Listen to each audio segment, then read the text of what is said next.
एक हमारे यहाँ पर हरे राम बाबा जी थे। अच्छा, वृंदावन में? जी। अच्छा।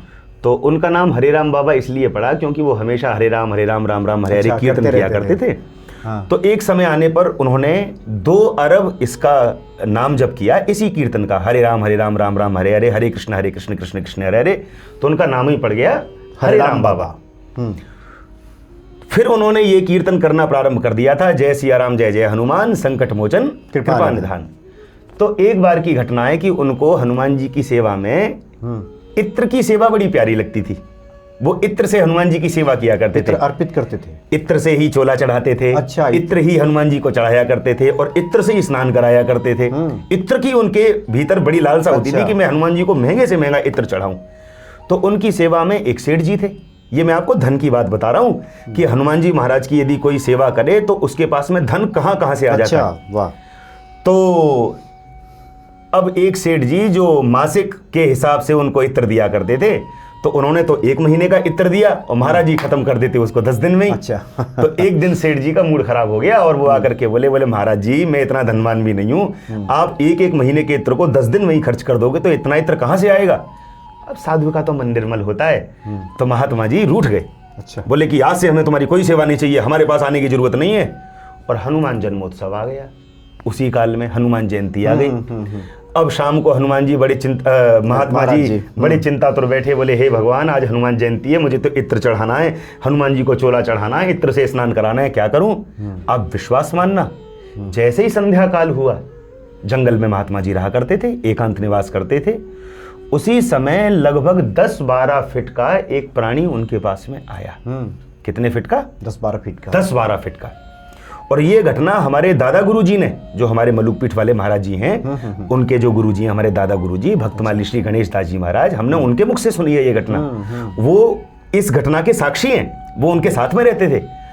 तो वो 10-12 फीट का व्यक्ति आया और लगभग 5 लीटर की वो इत्र की शीशी लेकर के आया। अच्छा। 5 लीटर की। तो महाराज जी ने पूछा भैया आप कौन हैं, आप यहाँ के तो प्राणी लगते नहीं है। बोले महाराज मैं कुबेर का सेवक हूँ और आज आपकी इस व्याकुल दशा को देख करके कुबेर जी ने मुझे आपकी सेवा में भेजा है कि महाराज जी की आज सेवा नहीं हो पा रही, हनुमान जन्मोत्सव है, तो जाओ आप इत्र उनको दे करके आओ। तो मैं ये 5 लीटर इत्र लाया हूँ, आपका जब तक मन करे खूब हनुमान जी को स्नान कराओ, खूब हनुमान जी की सेवा करो और यदा कदा किसी भी वस्तु का यदि आपको अभाव हो, बस आप एक बार हमारा ध्यान कर ला, हम आपकी सारी व्यवस्थाओं को कर देंगे। अच्छा। तो संसार में यदि हम हनुमान जी के प्रति समर्पित हो जाते हैं तो आप ये बात को गांठ बांध करके रख लो कि हनुमान जी कहां कहां से व्यवस्था आप कल्पना नहीं कर पाएंगे, आप सोच नहीं पाएंगे कि मेरी कहां से व्यवस्था होनी है, और हनुमान जी सारी व्यवस्थाओं को कर देते हैं। इसलिए धन का अभाव, अरे भाई जो लक्ष्मीपति की शरण में रहता हो उसके जीवन में धन का अभाव या उनके भक्तों के जीवन में धन का अभाव कैसे हो सकता है। हम उनकी शरण में चले जाएं, उनको समर्पित कर दें। माला जपहु न कर जपहु, जिह्वा जपहु न राम, मेरा सुमिरन हरि करें मैं पावा विश्राम। आपके साथ क्या ऐसा ही रहा? क्योंकि बात ये हो रही थी कि आप कैसे प्रेरित हो गए। जी जी जी, देखो ऐसा हुआ, मैं जब रामलीला में हनुमान जी महाराज की लीला को देखता था, अच्छा, तो मुझे हनुमान जी से प्रेम हो गया। सुपर हीरो वाली बात है। सुपर हीरो वाली। तो मुझे हनुमान जी का जो लीला लगती थी, मुझे लगता था असली हीरो तो यही है। अच्छा। हाँ। तो हनुमान जी महाराज की सेवा करते करते बचपन से ही हमारे इष्ट जो थे वो हनुमान जी महाराज थे। तो मैं अपने गुरुकुल गया। मेरी माता जी एक गांव है कर्णवास, अच्छा, वहाँ हमारे गुरुजी विराजते हैं, आचार्य श्री वैकुंठनाथ शर्मा। तो हमारी क्योंकि वो ननिहाल है तो हम वहाँ पर गए, गंगा किनारे बिल्कुल गुरुकुल है, कभी संयोग बना तो हम आपको वहाँ पर बुलाएंगे, आपका मन प्रसन्न हो जाएगा। जरूर। तो वहाँ गुरुकुल में जब मैं पहली बार उस गुरुकुल को गया, हमारा जीवन तो सांसारिक जीवन था। संसार में जैसे पैंट पहनना और स्कूलों में जाना, कॉन्वेंट स्कूलों में इंग्लिश आदि पढ़ना, मेरे जीवन का वो पहला दृश्य था कि बटुक ब्रह्मचारी बैठे हुए हैं, सब खलवाटें, माथे पर त्रिपुंड लगा हुआ है और ऐसे स्वर चला करके वो वेद पाठ कर रहे हैं। तो पहली ही नज़र में बस मेरे मन को ये आ गया कि अब मुझे कोई और कार्य नहीं करना, मुझे तो बस यही पढ़ाई पढ़नी है और भगवान का ही गुणगान करना है। तो सर्वप्रथम आप ये समझ लो, जो मेरी पहली कथा हुई वो श्री हनुमान जी महाराज की ही कृपा से और उन्हीं की प्रेरणा से आज हम जो भी कुछ हैं, मैं बहुत ज़्यादा बातें तो क्या कहूँ, बस मैं सीधी सी बात ये कहूँ कि आज जो भी हम कुछ हैं, जो भी हम भगवान की कथा कह रहे हैं, वो केवल और केवल श्री हनुमान जी महाराज की कृपा से, उसमें केवल श्री हनुमान जी का अनुग्रह है, इसमें कोई संशय नहीं। नहीं, ये तो हमने सुना है हनुमान जी का प्रसंग आपके मुख से जी, खास करके सस्वर जब आप करते हैं तो उसकी तो बात ही कुछ और होती है। अरे नहीं। अच्छा, एक और बात आप देखते भी हैं, आपने शुरू में कहा भी कि प्रत्येक व्यक्ति को खुद का बड़ा अभिमान होता है जी, खुद के बल का अभिमान, पुरुषार्थ का अभिमान। तो ये जो हनुमान जी का जो दास्य भाव है जी, आज के समाज को क्या मैसेज दे सकता है निरहंकारिता का, क्योंकि प्रत्येक व्यक्ति इसी का शिकार है आज। जी जी जी, बिल्कुल, आपने बहुत अच्छा प्रश्न किया। हमें हनुमान जी के चरित्र से यही शिक्षा लेनी चाहिए। एक चौपाई है रामचरितमानस में, हनुमान सम नहीं बड़भागी, नहीं को राम चरण अनुरागी। हनुमान जी जैसा कोई भाग्यवंत हो नहीं सकता, और इतनी बड़ी उपलब्धियां लेते हुए भी नहीं को राम चरण अनुरागी। हनुमान जी जैसा राम जी का सेवक कोई दूसरा नहीं है। तो हमें ये ध्यान रखना चाहिए कि जो अतुलित बल धामम है, बल के भी धाम हैं, हनुमान जी को यदि हम कसौटियों पर यदि देखेंगे तो वो हर जगह नंबर 1 पे है, सेकंड पे नहीं है, है ना। शरीर कैसा है, बोले हेम शैलाभ देहम, पर्वत जैसा शरीर है ना। कहाँ तक गिना है, बोले सकल गुण निधानम, सारे गुणों के निधान हैं। लेकिन विनम्रता कितनी है। तो हमें निश्चित रूप से हनुमान जी से सीखना चाहिए कि इतने गुणवान होते हुए, इतने विद्यावान होते हुए, इतने बलवान होते हुए, इतने बुद्धिमान होते हुए, और विनम्रता उनका आभूषण है। तो हमको हनुमान जी से ये शिक्षा प्राप्त करनी चाहिए, भैया जीवन में कितने भी आगे बढ़ जाओ, कितनी भी तरक्की कर जाओ, कितने भी समाज में यश कीर्ति वैभव पालो, लेकिन विनम्रता जीव का पहला आभूषण है। हमें विनम्र रहना चाहिए, ये हनुमान जी से शिक्षा लेनी चाहिए। अच्छा महाराज जी, एक प्रश्न का सामना आपको भी करना पड़ता होगा। आमतौर पे जो सामान्य लोग हैं एक बात जरूर कहते हैं कि आप महाराज जी कह तो रहे हैं, ईश्वर का गुणगान कर रहे हैं, अब कैसे उन पे छोड़ दें, क्या पता होगा कि नहीं होगा। इस तरह की बातें भी आपको समाज में सुनने को मिलती होंगी। बहुत से भक्त मिलते होंगे कि आप कह तो रहे हैं लेकिन कैसे छोड़ दें। तो फिर ऐसे लोगों को क्या आंसर होगा आपका? ऐसा है कि संसार में बहुत सारे कार्य ऐसे होते हैं जो हम नहीं करते, वो अनायास होते हैं, वो भगवान की कृपा से होते हैं। जैसे व्याकरण में एक सूत्र है घुनाक्षर न्याय। घुनाक्षर न्याय का क्या मतलब है, जैसे एक लकड़ी में घुन लग गया और उस घुन ने उस घुन को भी नहीं मालूम था, उसने तो लकड़ी में घूमना प्रारंभ किया और अनायास ओम बन गया। क्या बना? ओम बन गया। और इतना सुंदर ओम बन गया कि एक व्यक्ति ने देखा कि भाई इतना सुंदर ओम, नेचुरल ओम एक घुन ने बनाया है, तो मैं भी लकड़ियों में घुन लगा लूं, मैं भी ओम बनवा लूं। उसने घुन लगा लिया, सारी लकड़ियां खराब कर ली, पर ऐसा ओम नहीं बना, है ना। तो संसार में ये व्यक्ति भ्रम पाले बैठा है कि ये काम हम कर रहे हैं, ये काम हम कर रहे हैं। संसार में कितने आ रहे हैं और कितने जा रहे हैं। हमारे जो मलुकदास जी महाराज हुए वो स्पष्ट कहते हैं, बोले अजगर करे न चाकरी, पंछी करे न काम, दास मलुका यूं कहें कि सबके दाता राम। बात तो यही है कि सबके दाता तो राम हैं, परंतु हम ये अभिमान तो ये पाले। जो दास मलुका जी हैं, क्या उनका संबंध वहीं से है क्या? जी जी जी जी, अच्छा, निश्चित। ये मलुक पीठाधीश्वर वहीं से आया है? जी अच्छा, जी जी, मलुक पीठ। जी जी जी, दास मलुका कह गए जी। अच्छा जी, वाह। तो मलुकदास जी महाराज जो हमारी पीठ के आचार्य हैं, उन्होंने ये स्पष्ट लिख दिया और उनके ये जीवन का अनुभव रहा है। उन्होंने ये बात अपने मन से नहीं कही। यदि आपने उनका चरित्र सुना हो, उनके चरित्र में भी यही आता है कि वो एक बार अयोध्या गए। अच्छा। तो एक महात्मा जी सीताराम सीताराम जप रहे थे। ये आपकी बात का सटीक उत्तर है। अच्छा। तो महात्मा जी ने अब सुबह असमय में उनका जो निद्रा का समय था वो उठ गए। तो महात्मा जी को आकर के डांट करके बोले कि क्या तुम दिन भर सीताराम सीताराम करते रहते हो, क्या भगवान तुमको खाने को दे देंगे, क्या भगवान तुमको भोजन करने को दे देंगे? तो महात्मा जी ने कहा, बोले महाराज केवल हमको नहीं, भगवान तो सबको भोजन देते हैं। हाँ। तो उन्होंने अभिमानवश कहा, बोले हमको तो नहीं भगवान खिलाते, हम मेहनत करते हैं, हम जॉब करते हैं, हमारे कर्म से हमको भोजन मिलता है। और यदि आपके भगवान भोजन कराते हैं तो आज मैं संकल्प लेता हूं कि आज मैं दिन भर भोजन नहीं करूंगा, 24 घंटे के लिए मैं व्रत रख लेता हूं। यदि आपके भगवान आकर के मुझे भोजन करा जाएं तो मैं स्वीकार कर लूंगा। बोले हाँ, भगवान सबको भोजन कराते हैं। तो वो जंगल में जाकर एक पेड़ पर छिप गए। दिन तो निकल गया, तो शाम को प्रसन्न होने लगे। बोले हाँ, अब दिन निकल गया, अब महात्मा जी से जाकर के कहूंगा। बोले नहीं, सबके दाता राम नहीं है। पर जैसे ही सूर्यास्त हुआ, कुछ चोरों की मंडली वहां से निकल रही थी। तो उसी पेड़ के नीचे जो बंजारे होते थे ना, बंजारे, वो बंजारे व्यापार करने के लिए जाया करते थे। तो बंजारे वहां से जा रहे थे। तो उन्होंने सोचा भाई रात्रि हो गई है, भोजन बना लो। तो उसी पेड़ के नीचे भोजन बनने लगा। अच्छा। अब जैसे ही भोजन बनने लगा तो ऊपर बैठे मलुकदास जी को लगा कि हे भगवान, भोजन तो यहाँ तक आ गया, पर कोई बात नहीं, आ गया तो आ जाने दो, मुंह में थोड़ी खिला देंगे। हाँ। वो बैठे रहे। इतनी देर में ही शोर हुआ, बोले चोर आ गए, चोर आ गए। अच्छा। तो बंजारों के जो खजाने की पोटली आदि थी उनको लेकर के बंजारे भागे, भोजन वहीं छोड़ गए। तो चोरों के सरदार ने कहा कि चोरी करने बाद में चलेंगे, चलो पहले भोजन पालो। तो एक व्यक्ति बोला, बोले महाराज थोड़ा सावधान, ऐसा ना हो किसी ने इस भोजन में विष मिला दिया हो। तो बोले अच्छा, तो जिसने विष मिलाया होगा होगा यहीं कहीं पास में होगा। तो जैसे ही उनको ढूंढा तो ऊपर मलुकदास जी दिख गए। बोले यही प्राणी है। तुरंत नीचे बुलाया, बोले तुमने विष मिलाया है? बोले अरे नहीं भैया, विष नहीं मिलाया। बोले विष नहीं मिलाया तो इसको खाओ पहले। और जैसे ही उनके मुख में पहला भोजन का कौर दिया, उन्होंने तुरंत स्वीकार कर लिया। बोले महात्मा जी सही कह रहे थे। तब उन्होंने ये दोहा लिखा, सबके दाता राम, सबके दाता राम, अजगर करे न चाकरी, पंछी करे न काम, दास मलुका यूं कहें।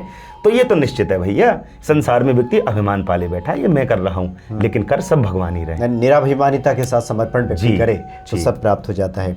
अच्छा, गोस्वामी जी ने लिखा है, एक और जिज्ञासा आ गई सामने कि उसमें और देवता चित्त न धरई, हनुमत से सर्व सुख करई जी। कि एक तो हनुमान जी में वैष्णव भाव भी दिखता है, वो तो, और शैव वो हैं ही। तो ये बताएं, कई बार ये बातें होती हैं कि दो प्रश्न यहाँ पे खड़ा हो जाता है। एक तो है कि हमारे देवी देवताओं के कई स्वरूप हैं, व्यक्ति अलग अलग जाकर धार्मिक स्थलों में दर्शन करता है, वहाँ भजता हुआ आता है। लेकिन कई बार आप अपने इष्ट का सिर्फ गुणगान करें तो कई बार ये बातें आने लगती है कि आप तो एकेश्वरवाद को बढ़ावा दे रहे हैं। जी। कई बार हमारे सामने भी लोग प्रश्न रखते हैं, कहते हैं कि आप हनुमान जी की बात करते हैं, ये तो एकेश्वरवाद को आप बढ़ावा दे रहे हैं। ऐसे लोगों को क्या उत्तर होगा आपका? हमें हनुमान जी से यही सीख लेना चाहिए कि हनुमान जी जब भगवान सूर्य के पास जाते हैं तो उनको भी प्रणाम करते हैं। राम जी के पास जब जाते हैं तो राम जी के तो भक्त हैं ही हैं। भगवान शिव के पास जब, देखो अनन्य भक्ति क्या है, और देवता चित्त न धरई, हनुमत से ही सर्व सुख करई। इसका अर्थ ये है कि हमें कभी भी किसी देवी देवता की निंदा नहीं करनी। ये जो हमारा संसार चल रहा है, देवाधीनम जगत सर्वम, ये संसार देवताओं के अधीन है। हमको सूर्य भगवान के प्रकाश की आवश्यकता है या नहीं, वायु की आवश्यकता है या नहीं, जल की आवश्यकता है या नहीं। परंतु ये निश्चित है कि यदि आप सारे देवताओं की पूजा करने में सामर्थ्यवान नहीं हैं तो श्री हनुमान जी की पूजा करने से सारे देवी देवताओं की पूजा हो जाएगी, और हनुमान जी महाराज की कृपा से आपको सब सुख उसी से प्राप्त हो जाएंगे। अलग अलग देवी देवताओं के पास में भटकने की आवश्यकता नहीं है, क्योंकि कलिकाल में हनुमान जी प्रत्यक्ष देवता हैं। इस कलिकाल के यदि कोई प्रत्यक्ष देवता हैं, एक घटना मुझे और याद आ गई।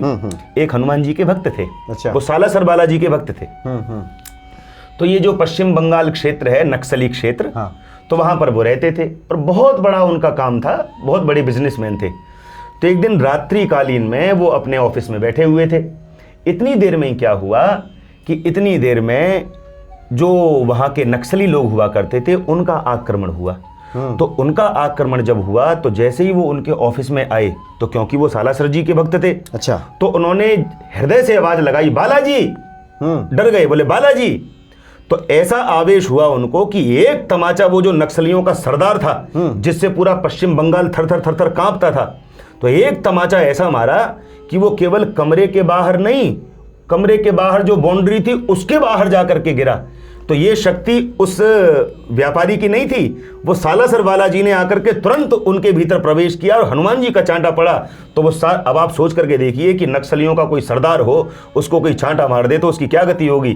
पर जो चांटा उसको पड़ा कि ये गई कि वो गई, वो भागते ही दिखाई दिया, वहां से निकल गया। हाँ, तो हनुमान जी महाराज की कृपा से भैया सब सुख लहे तुम्हारी शरणा।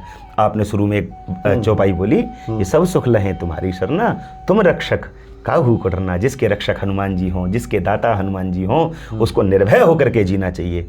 बस ये ध्यान रखना चाहिए कि हनुमान जी महाराज जिस प्रकार राम राम जपते हैं, राम राम राम राम राम राम, यदि हनुमान जी को प्रसन्न करना चाहते हो तो हनुमान जी को प्रसन्न करने का सबसे सरल उपाय है राम राम राम राम राम राम राम राम। यदि कहोगे तो हनुमान हनुमान जपोगे तो हनुमान जी देर में खुश होंगे, पर राम राम राम राम जपोगे तो हनुमान जी बहुत जल्दी प्रसन्न हो जाएंगे, बहुत जल्दी खुश हो जाएंगे।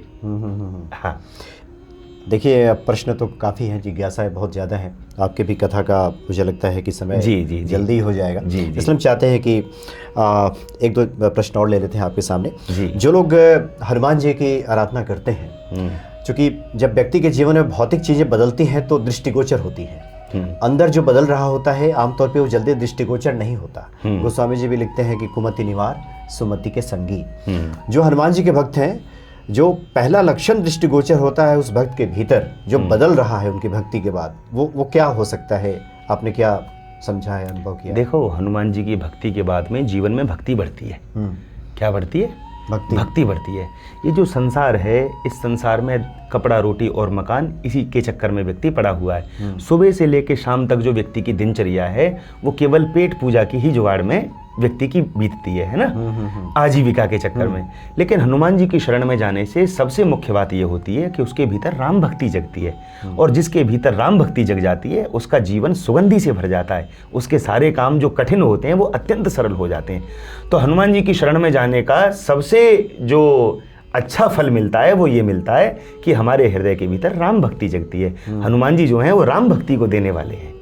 राम भक्ति मिलती है हनुमान जी के भजन से। जो आपकी युवा पीढ़ी के लोग सुन रहे हैं, जो राम जी की महिमा से भी कम परिचित हैं, वो पूछेंगे राम भक्ति से क्या मिलेगा? राम भक्ति से क्या नहीं मिलेगा? राम भक्ति से सब कुछ मिलेगा।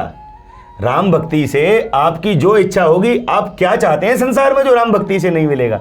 राम, ये जो राम भक्ति है ना, आप इसको साधारण मत समझिए। ना ना ना ना ना, राम भक्ति से आप जो चाहेंगे, हमने एक इस विषय पर चर्चा कर ली कि विद्या चाहोगे तो विद्या मिलेगी, धन चाहोगे तो धन मिलेगा, बल चाहोगे तो बल मिलेगा, समाज में यश, कीर्ति, वैभव, ऐश्वर्य जो चाहोगे वो सब राम भक्ति से मिल जाएगा।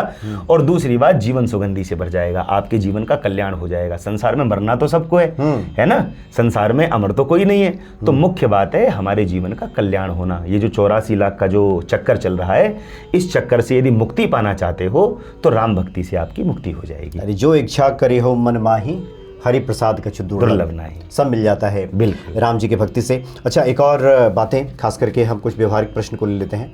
जैसे देखिए, आजकल कथाओं में काफ़ी भीड़ हो रही है, बहुत बड़ी संख्या में लोग कथा सुनने के लिए आते हैं, बड़े आनंदित होकर कथा भी सुनते हैं। लेकिन समाज में जिस नैतिकता की आवश्यकता है, जो नैतिक स्तर ऊंचा उठने की आवश्यकता है, आमतौर पे आप समाज का अवलोकन करें तो उसमें थोड़ा सा लगता है कि न्यूनता दिखाई देती है, या फिर वो स्तर नहीं दिखाई देता।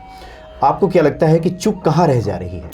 क्या लोग सिर्फ आनंदित हो रहे हैं, कथाओं को सुन रहे हैं, आचरण में नहीं उतर पा रहा है? चूक कहाँ हो रही है? यही है भैया, ये कलिकाल का प्रभाव है। अच्छा, कि कलिकाल अपना थोड़ा तो असर दिखाएगा ही ना। हम तो ये मानते हैं कि चलो व्यक्ति यदि मनोरंजन करने भी भगवान की कथा में आ रहा है तो ये भी अच्छा है। भाई, कुछ लोग मनोरंजन कहीं गलत स्थानों पर कर रहे हैं, है ना।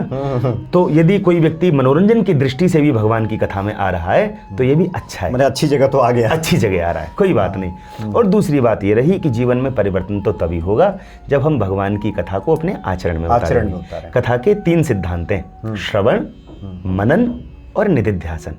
पहले हम श्रवण करें, फिर सुनी हुई बातों का मनन करें, और फिर मनन करके जितना संभव हो सके उतना आचरण में उतारने का प्रयास करें, तब भगवान की कथा कल्याण करती है।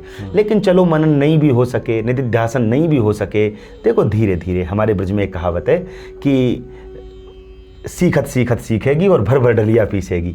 तुलसीदास जी ने जब अपने शरीर को संसार से छोड़ा तो काशी में तुलसीदास जी महाराज थे। तो जो प्रश्न आपने मुझसे किया, यही प्रश्न तुलसीदास जी से काशी के विद्वानों ने किया। अच्छा, तो काशी के विद्वानों ने तुलसी बाबा से पूछा, बोले भगवान आप बहुत बड़े विद्वान हैं, बहुत बड़े संत हैं, बहुत बड़े संगीतकार हैं, और थोड़े ही दिन के लिए सही गृहस्थ भी हैं, और भक्त तो आप इतने बड़े भगवान के हैं कि राम जी ने आपको साक्षात दर्शन दिया है। तो हे तुलसीदास जी, आपके ग्रंथों के माध्यम से हमने बहुत सारा ज्ञान पढ़ा, अब आपके अनुभव को हम जानना चाहते हैं। आपके जीवन का अनुभव क्या है, प्राणी को करना क्या चाहिए? भाई, आपने रामचरितमानस में, विनय पत्रिका में, सुंदरकांड आदि में इतनी ज्ञान की बातें बता दी कि सारी बातों को तो व्यक्ति आत्मसात कर नहीं सकता। एक छोटा सा सूत्र ऐसा बता दो जो सरल से सरल हो और महान से महान हो। सरल से सरल माने जिसको अनपढ़ व्यक्ति भी कर ले, अज्ञानी प्राणी भी कर ले, और पावरफुल इतना हो कि सबका कल्याण हो जाए। तो तुलसीदास जी ने मरते समय, अंत समय केवल 4 लाइन बोली है। अच्छा जी, और उसमें जीवन भर का सार दे दिया। तुलसीदास जी कहते हैं, भैया अल्प तो अवधि जीव, एक तो व्यक्ति के पास समय नहीं है, तामे बहु सोच पोच, उसमें भी नाना प्रकार के झंझट। तो अल्प तो अवधि जीव, तामे बहु सोच पोच, करीबे को बहुत है, काह काह कीजिए, पारना पुराणन को, वेद हूं को अंत नाही, वाणी तो अनेक, चित्त कहाँ कहाँ दीजिए। काव्य की कला अनंत, छंद के प्रबंध बहु, राग के रसीले रस कहाँ कहाँ पीजिए। और लाखन में एक बात तुलसी बताई जात, जन्म जो सुधारो चाहो राम नाम लीजिए। अच्छा। यदि जन्म सुधारना चाहते हो तो राम नाम अवलंबन एकू, नहीं कलिकाल न भगति विवेकू, राम नाम अवलंबन एकू। राम के नाम के अतिरिक्त कोई दूसरा अवलंब संसार में नहीं है। इसीलिए तो हनुमान जी राम राम गाते हैं। और क्यों गाते हैं हनुमान जी? हाँ जी। कुछ और आपके आखिर में स्मरण में आ रहा हो जो आप भक्तों को बताना चाहें, जो हनुमान जी की कृपा पाने के लिए भक्त कर सके? मैं यही प्रार्थना करना चाहूँगा आप हनुमान भक्ति के समस्त दर्शकों को कि हनुमान जी की कृपा यदि हम प्राप्त करना चाहें तो हनुमान जी को प्रसन्न करो। और हनुमान जी को प्रसन्न करने के लिए सबसे सरल उपाय यही है कि भगवान राम की भक्ति में लग जाओ, भगवान राम के चरणों में समर्पित हो जाओ निश्चल भाव से। क्योंकि भगवान का एक स्वभाव है कि निर्मल मंजन सो मही पावा। एक तो हृदय से छल कपट, दूसरों से ईर्ष्या द्वेष, इसको छोड़ करके भगवान की भक्ति के चरणों में लग जाओ और राम राम करने लग जाओ। हनुमान जी की कृपा मांगनी नहीं पड़ेगी, छप्पर फाड़ के बरसेगी। केवल राम जी के चरणों को पकड़ लो, हनुमान जी अपने आप प्रसन्न हो जाएंगे, अपने आप कृपा करना प्रारंभ कर देंगे। बहुत बहुत धन्यवाद आपका आचार्य जी। और जो आपने बातें बताई हैं, निश्चित तौर पे बहुत से भक्तों के मन की जो उलझनें होती हैं वो सुलझने का इससे अवसर मिलेगा और भगवान के प्रति भक्ति बढ़ेगी। हनुमान जी की प्रेरणा रही तो आगे भी हम आपसे बातचीत करेंगे। बहुत बहुत धन्यवाद। जय सिया राम। जय सिया राम।